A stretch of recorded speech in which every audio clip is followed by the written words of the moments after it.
இதுவரைக்கும் நம்ம வீட்டு கிச்சன் சேனலை சப்ஸ்கிரைப் பண்ணாதவங்க கீழே உள்ள ரெட் கலர் சப்ஸ்கிரைப் பட்டனை ஆன் பண்ணிக்கோங்க. பக்கத்தில் உள்ள பெல் பட்டனையும் ஸ்டார்ட் பண்ணிக்கோங்க.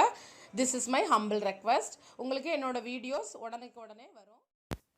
அனைவருக்கும் வணக்கம். இன்றைக்கு நம்ம பார்க்க போகிற சமையல் குறிப்பு ப்ரொக்கோலி பொரியல் எப்படி பண்ணுறதுன்னு பார்க்கலாம். ப்ரொக்கோலி நீங்கள் இந்த பூவை ப்ளஸ் கொஞ்சம் தண்டோட சேர்த்து எடுத்துக்கோங்க. தண்டு ரொம்ப நல்லது.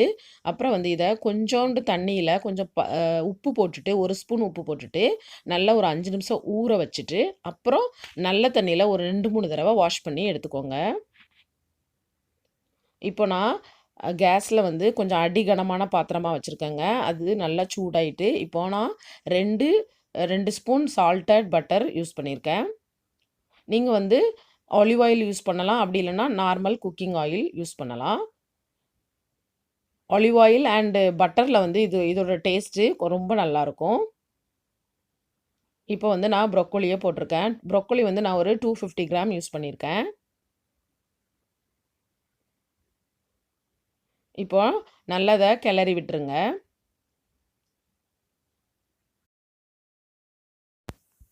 அப்புறம் ப்ரொக்கோலி கேன்சர் செல்ஸை கில் பண்ணக்கூடிய தன்மை வாய்ந்தது.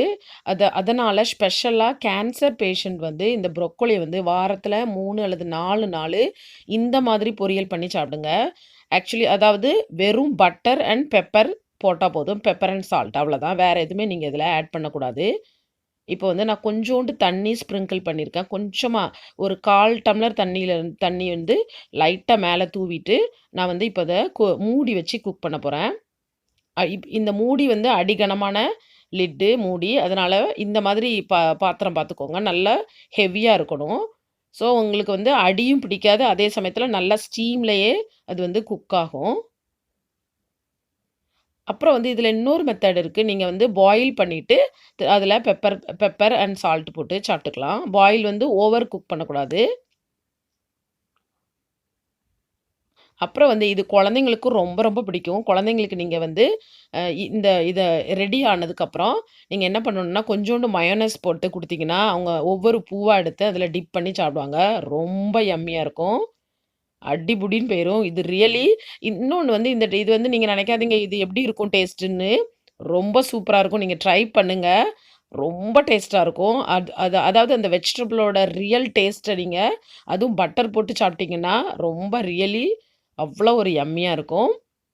அப்புறம் ஸ்பெஷலாக நீங்கள் கேன்சர் பேஷண்ட்டாக இருந்தீங்கன்னா தயவுசெய்து நீங்கள் இந்த ப்ரொக்கோலியை நல்லா சாப்பிடுங்க. வாரத்தில் 3 அல்லது 4 நாள் சாப்பிடலாம். ப்ளஸ் நீங்கள் இதை சூப்பாகவும் பண்ணி சாப்பிடலாம். இப்போ இது ரெடி ஆகிட்டு இதை நீங்கள் மூடி வச்சு 5 நிமிஷம் தாங்க குக் பண்ணணும். சிம்மில் வச்சு அதிகமாக குக் பண்ணாதீங்க. அப்புறம் நான் 1 ஸ்பூன் பெப்பர் ஆட் பண்ணியிருக்கேன். காரத்துக்கு கண்டிப்பாக நீங்கள் என்றைக்குமே ஒரு சில வெஜிடபிளில் பெப்பர் ஆட் பண்ணி சாப்பிடுங்க.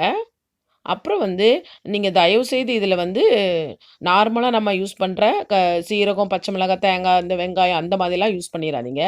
இது வரைக்கும் பொறுமையாக என்னோடய ரெசிபி பார்த்ததுக்கு ரொம்ப ரொம்ப நன்றி. தேங்க்யூ ஸோ மச் ஃபார் வாட்சிங். தேங்க்யூ.